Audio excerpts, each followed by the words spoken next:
Hi, and welcome to Teen Perspective 2 News. I'm Jack Jankowski. And I'm Cadence Caranta. Ever feel like you need more sleep? High school kids get an hour less sleep than they did 30 years ago. Teen Perspective's Lexi Silverman explains how you might be able to change the rules at your school and get yourself more time to snooze. High school students at the tri-school community of Gilman, Bryn Mawr School, and Roland Park Country School get an extra hour of sleep once a week every Wednesday.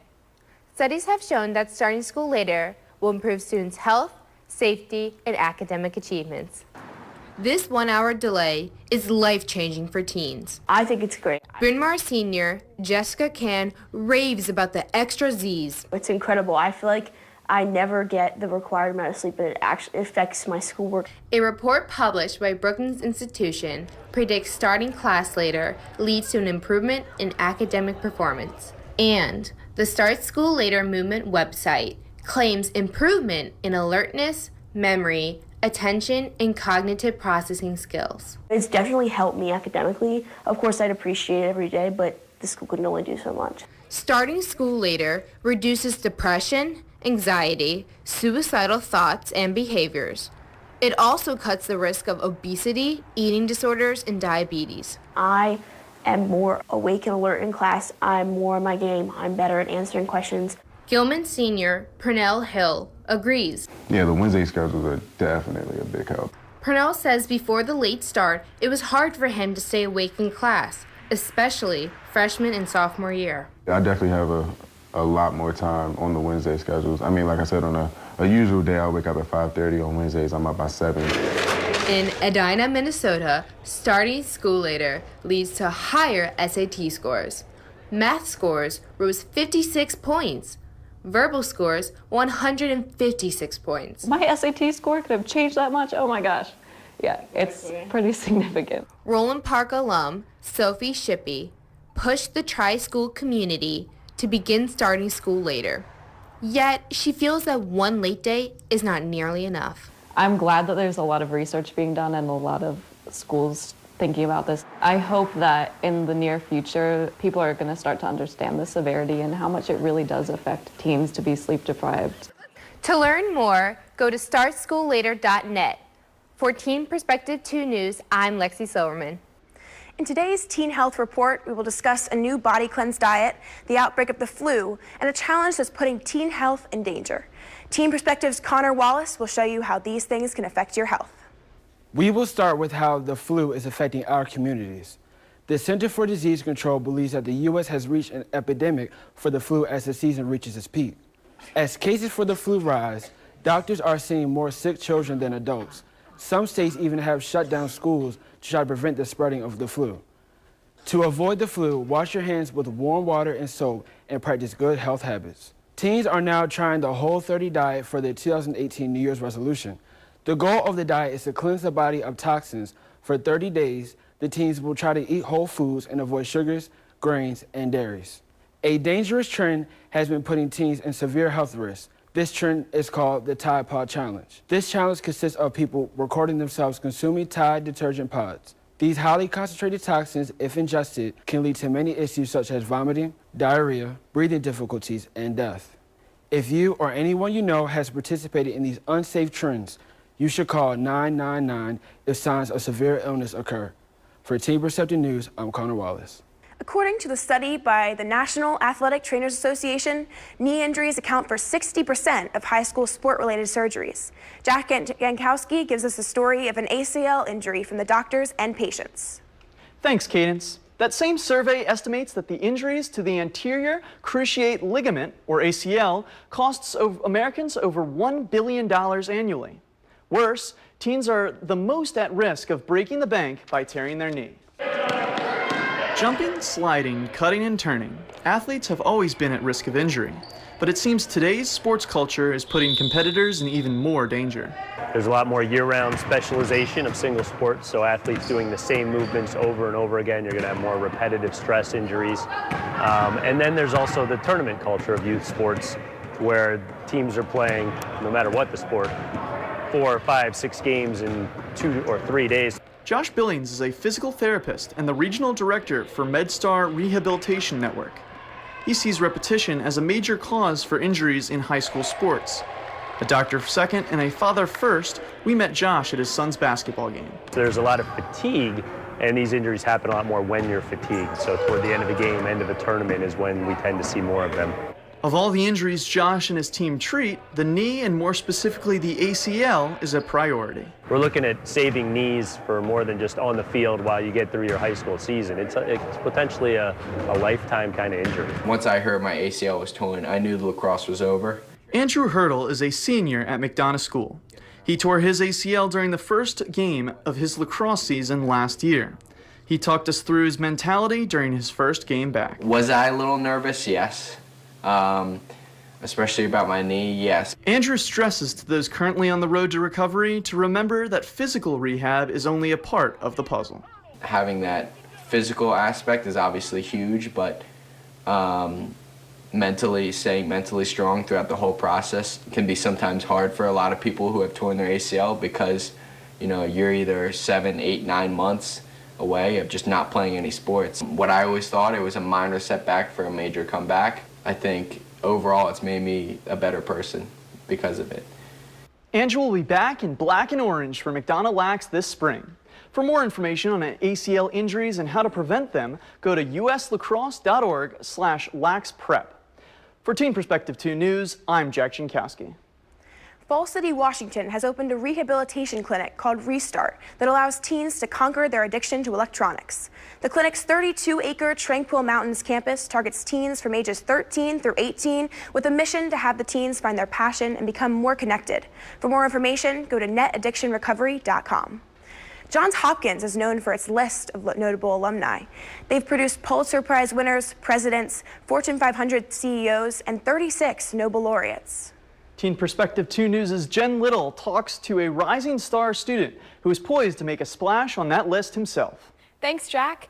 This student is making a name for himself in the world of 3D printers, an industry projected to bring in $12.8 billion this year. And his journey all started with some childhood games. Elementary school, I did origami, and then it went to like Connects, and then eventually I started modifying Nerf guns. Meet Travis Chan, a sophomore at Hopkins who has been a tech creator since high school. What started with Nerf guns grew into an obsession with inventing. After I started building 3D printers, after the Nerf guns, I decided to build electric longboards, but I realized that it was like really, 3D printing is really limiting because you could only build stuff out of plastic. And I wanted to build stuff out of aluminum. With this inspiration, Travis created the VersaMaker, the Swiss Army knife of 3D printing. It's a computer-controlled cutter, laser engraver, and liquid printer all in one. I wanted to print in silicone so I could like try out making different types of wheels for, you know, different traction. I wanted to like laser engrave my boards so I could like write my name or whatever on it. And I wasn't able to do that with just a 3D printer. Now, Travis is doing more than just building longboards. He's the winner of Baltimore's OpenWorks competition, taking home $10,000 to invest in the VersaMaker. He hopes to market the machine to schools, hobbyists, and research labs. It will be able to carve intricate wood designs, print parts out of nearly any material, and even be used on food. And his advice to other aspiring entrepreneurs? Whether it's a Nerf gun or it's something as complicated as this project, once you break down the project to little pieces, it's not as bad. And if you ever need help, you could just contact me. With his $10,000 prize from Baltimore startup supporter OpenWorks, Travis hopes to launch the VersaMaker at the end of this year.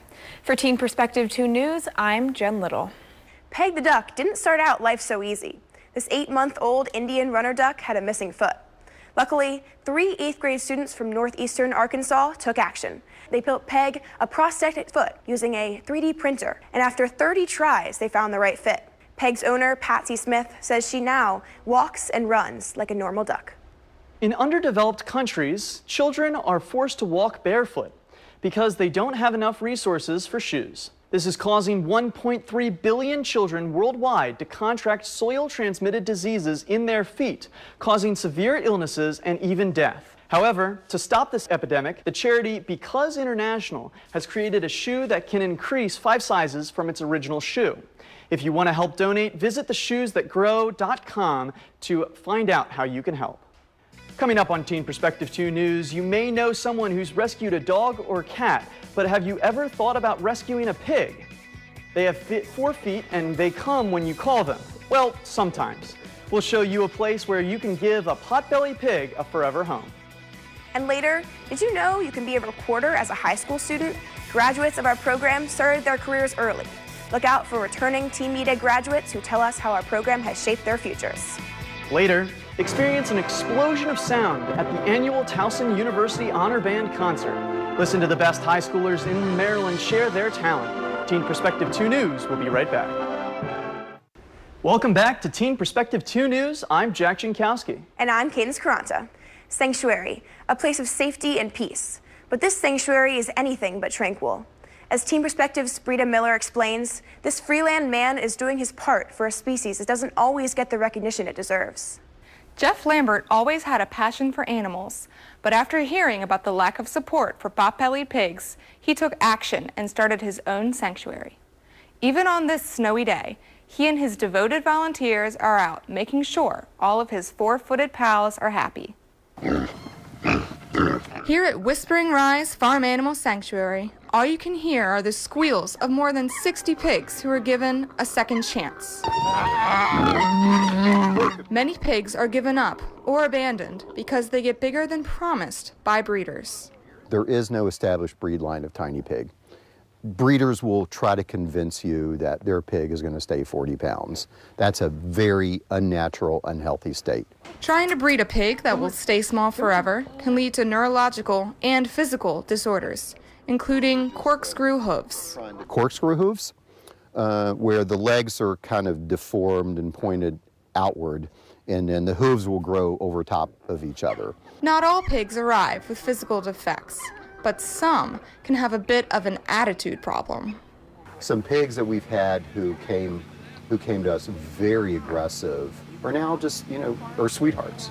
Pigs can be, well, pig-headed. We believe very much in the power of the herd and letting the herd teach pigs how to behave. Pigs are being abandoned at an alarming rate.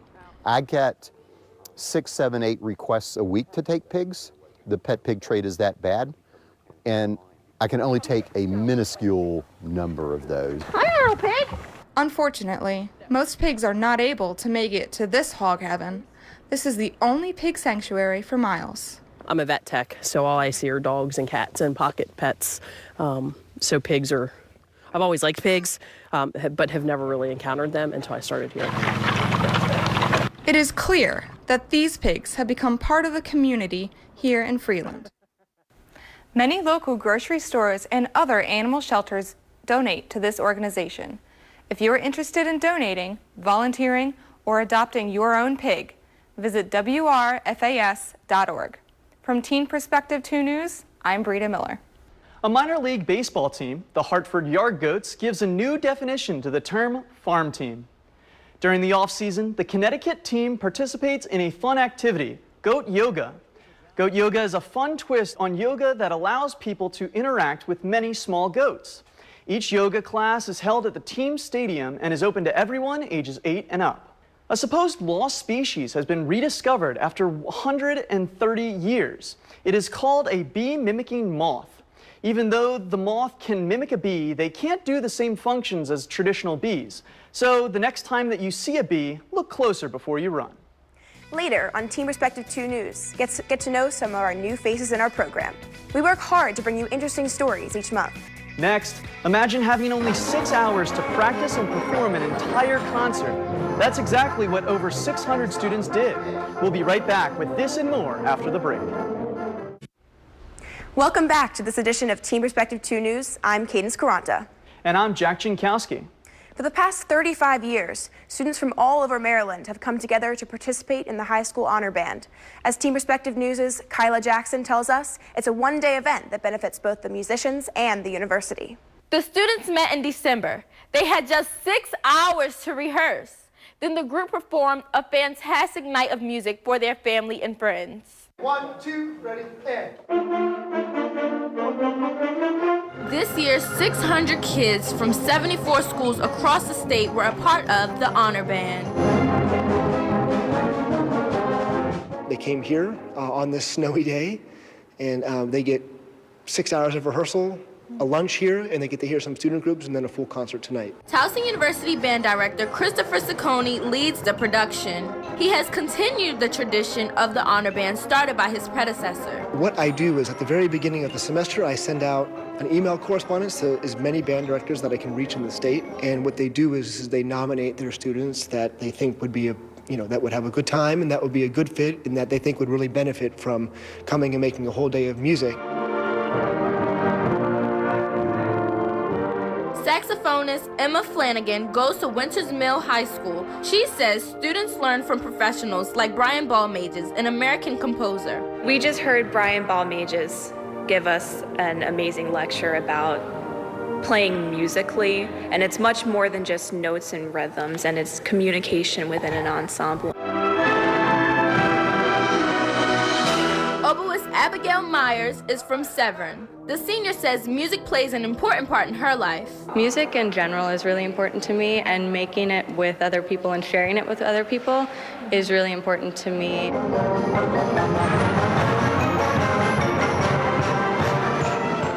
Proceedings from the performance go to the Towson University Foundation. To learn more about being in the Honor Band, talk to your local band director. For Teen Perspective News, I'm Kyla Jackson. Every year, around the end of December, thousands of Americans anxiously await the celebration of Kwanzaa. It's a week-long celebration honoring African heritage. Teen Perspective's 2 News' Morgan Clark explains how teens can get involved in this annual event. The first Saturday of December, Morgan State University educates the community on the celebration of Kwanzaa. This festival has been a staple in the community since 1993. I talked to volunteers about what the program has to offer. Marissa Culp is the co-director of the Kwanzaa Festival. Her goals? Bringing Kwanzaa to the community and bringing the community to Morgan State. The children of Baltimore and the teens of Baltimore can come to Morgan and see what it's like to be on a college campus and see that college is more than just education. College is music, college is dance, college is art. There's so many other components that you can see. Teens who want to get involved in next year's Kwanzaa Festival can sign up at the Office of Community Service. You can help out with Kwanzaa, whether it be arts and crafts, whether it be dancing or performing or doing face painting or volunteer with the books or the read out loud, we would love your services. According to the African American Cultural Center, since Kwanzaa's beginning in the 1960s, it is estimated that about 30 million African Americans celebrate Kwanzaa. With more people interested in Kwanzaa, organizers have high hopes of a bright future ahead. We just want it to grow, and we want this to be something big in Baltimore, not just something big for Morgan State University. This program provides unique opportunities for everyone. The best way to explain it is for them to come and experience it themselves. I can't give it all the words.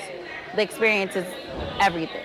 Those interested in volunteering and becoming a vendor at the 2018 festival should visit our website at abc2news.com/teenmedia for more information. For Teen Perspective 2 News, I'm Morgan Clark. On January 1st, a new aspiring astronaut made her way into national spotlight. This time, it was an 18-inch American Girl doll. American Girl Doll partnered with NASA and females working in STEM fields to write the story of Luciana Vega. The doll's story is told in a series of 3 books in which Luciana works towards her dreams of reaching Mars. The 2018 Doll of the Year serves as the company's contribution to getting more girls into STEM fields. Luciana's message is that with hard work, ambition, and resilience needed to overcome failure, girls can do anything. Since 1928, the Optimist Club has held an oral contest for all under the age of 18. With a $15,000 scholarship at stake, there are few reasons not to enter your speech. The speeches must be 4 to 5 minutes. This year's topic is Where Are My Roots of Optimism? Now, if public speaking is terrifying for you and writing is more your speed, the Optimist Club essay contest topic is Can Society Function Without Respect? For more information on either contest, go to optimist.org. Ever wonder how this show happens? Up next, get a behind-the-scenes look at how we make TMP a reality. And coming up, your local teens have shared their passion for storytelling for years. See what these Teen Perspective alums have to say about how this experience changed their lives. See you after the break. Welcome, and thanks for coming back to this edition of Teen Perspective 2 News. I'm Cadence Caranta. And I'm Jack Jankowski. 13 teens from all corners of Baltimore who aspire to become journalists convene at ABC2 News every Saturday to participate in the Teen Media program. Cadence Caranta tells us more about this unique opportunity. Producing, directing, reporting, these Teen Media Project interns have done it all. Every month, they work at the ABC2 news station to complete a 30-minute newscast that airs on ABC2 News. This week, they welcomed a new group of high schoolers to the team.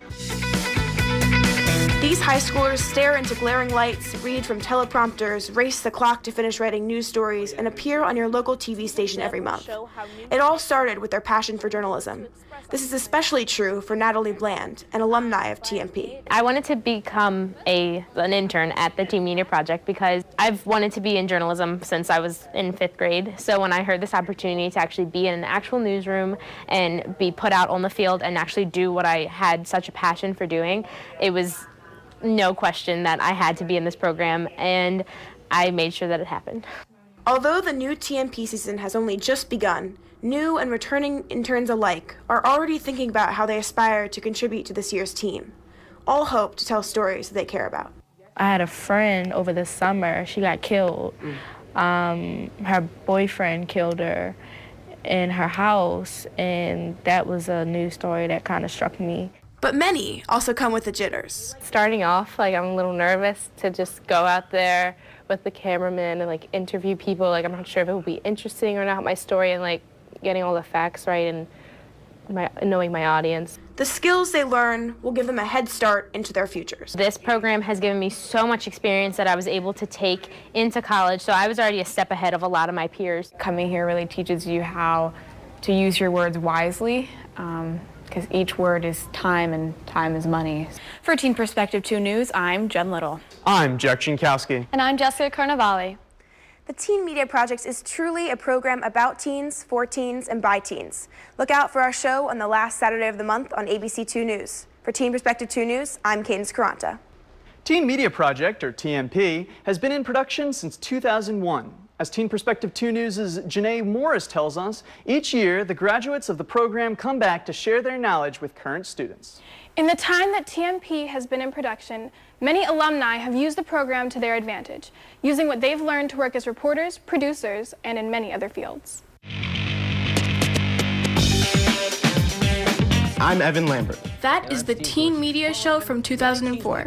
The sophomore reporter was Evan Lambert. Teenage problems mostly involve stress from school. That 15-year-old is now all grown up and working at Fox 5 in Washington, D.C. Matt, you can see that the flag is at half staff here at the fire station. The Teen Media program started Evan on his journey into journalism. So I was just sitting home on a weekend and saw the show come on, and I saw teens on TV, and I knew that that's what I wanted to do. And so I said, okay, why am I not there? He used his skills and connections. He got from TMP to work his way into the nation's 7th largest television market. The connections. I mean, I run into people all the time that say, oh yeah, I worked in Baltimore. They know people that worked here when I was in TMP. Evan says TMP helped him succeed in college. Being able to walk into a TV station on my college campus and have the experience and know what things are and be able to say, hey, I'm here to volunteer. Premarital sex and teen pregnancy are two issues that many people have strong opinions about. That's Khadijah McIntyre, back when she was a high school senior. Most scholarship money is hard to come by, but there are a lot of great and trusted sites out there. Today, she's in charge of registration for a Baltimore tradition, the Polar Bear Plunge. It's also good to learn as much as you can. And that's what this also has taught me, and that's what Donna has taught me.